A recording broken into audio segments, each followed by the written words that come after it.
Hello everyone, welcome to Wargaming Parrot. I'm David and today's video is going to be all about treat motivation and treat value. It's going to be all about when you should treat your parrot, how you should treat your parrot, and why it is so important for them to have high treat motivation for the success of your training. I'm joined by a very naughty fish and a very naughty chip who hopefully will behave during this video, but there's no guarantees. They still have to have their outing, so they're going to be out while I'm filming as usual.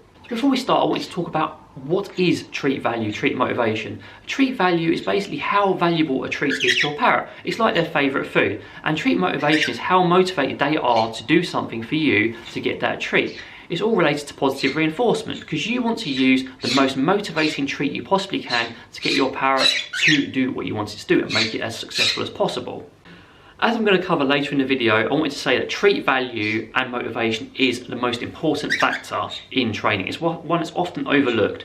It can make or break a bonding or training session, so it is so important to get it right. So why is it so important? As I said just a moment ago, it can make or break your training session. Treat value is probably one of the most important factors in a successful training or bonding session, and it's just one of the things that people often overlook again and again when they're training. They sort of look for errors they're making, look for reasons the parrot is stressing, and sometimes it can just be as simple as you do not have the most motivating treat for your parrot.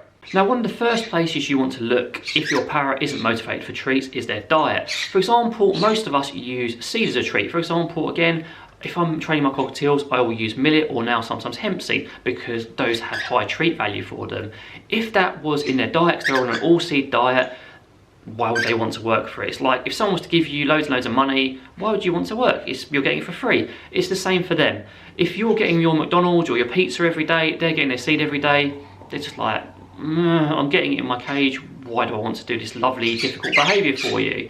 So it's very important to get their diet right, and me and Sophie have lots of videos on diet, so I'm not going to labour the point too much, but generally for most parrots it should consist primarily of vegetables, sprouted seeds, pellets, legumes, all sorts of lovely things, and you can have some seed in it because like with us, we can have some treats too, but you want to keep it to a minimum and make sure that treat value is nice and high. The other thing I want to say about why it's so important is make sure your parrot's getting the most motivating treat possible. I'm going to cover some tips as to how to treat and what to do to try and find out about treat motivation and everything like that later on. But make sure your parrot's getting the most motivating treat because again, that improves your chances for success when you're bonding initially, all the way through to training them some complex tricks. So how do you use treat motivation and treat value as an awesome training tool in your tool belt as a bird trainer? The first thing you want to do is do a treat hierarchy test with your parrots. Find out what is their favourite, because once you find out their favourite, it becomes so much easier to train them. For example, with the boys, it is millet. For the conures, it tends to be hemp seed, and hemp seed is also very good because it's kind of small and it doesn't take too long to eat. So make sure you do a treat hierarchy test. I've actually got a video all about that topic, which I'll leave a card for now, so you can learn all about it. As I mentioned earlier in the video, make sure their diet is nice and healthy. If their diet's nice and healthy, they're getting all the vitamins and nutrients they need, but also all that junk food that you're going to be saving for training goes up in value massively. Suddenly, a bud of millet that they would have got in their bowl regularly becomes like the most amazing treat ever. For example, me and Sophie only ever have pizza once a week now. We could probably have it a little bit more frequently. However, if we did, it wouldn't be as enjoyable. Because we have it once a week, it is a treat and we really enjoy it. So make sure that you're keeping that special treat reserved for training and you're just providing all the healthy stuff in their diet on a regular basis. When you're training as well, make sure that you're breaking up those treats into small bits so you can keep that motivation going for longer. For example, instead of giving them a whole sprig of millet, break it off into little buds and give them a couple of bites for behaviours. If you've got sunflower seeds, break them into half so you can have smaller bits. This keeps them motivated for longer and you can sort of use your treats for longer too. Now here is a big do not do for treat motivation. Do not starve your bird. There are some unscrupulous parrot trainers out there who do this and we just can't disagree more on it. Do not deny your bird food. You shouldn't need to deny your bird food to get them motivated for training. They should be happy to do it. They should be motivated because you're providing them the top tier treats. You should always have a food available for them. It can be healthy food and it should be great. So make sure that you do not deny your parrot food to make them more motivated for training.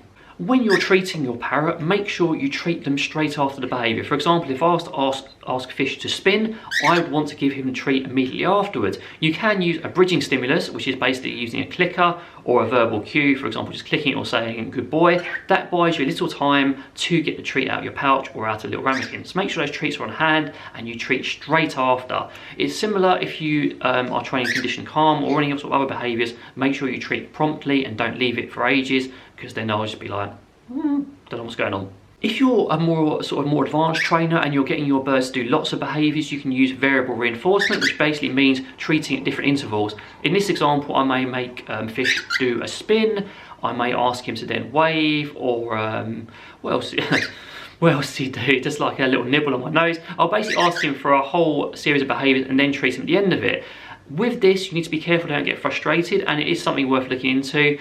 Some bird trainers call it FR2, free. It basically means 1, 2, 3, 4 behaviours, very technical term for something very simple. But yes, make sure if you're using variable reinforcement, it doesn't lead to frustration, and you do actually treat at some point during the behaviours. So guys, thank you very much for watching. I hope you found this video useful, and I hope you learned something about how important treat motivation is to your training. It can make or break training sessions. It is one of the most important factors, and it's something strongly worth considering when you're training, and if you're looking at if your training is successful or not. If you have any questions or any comments, please feel free to leave them down below. But in the meantime, and from me and for a very strangely well-behaved fish and Chip, have a really, really good day.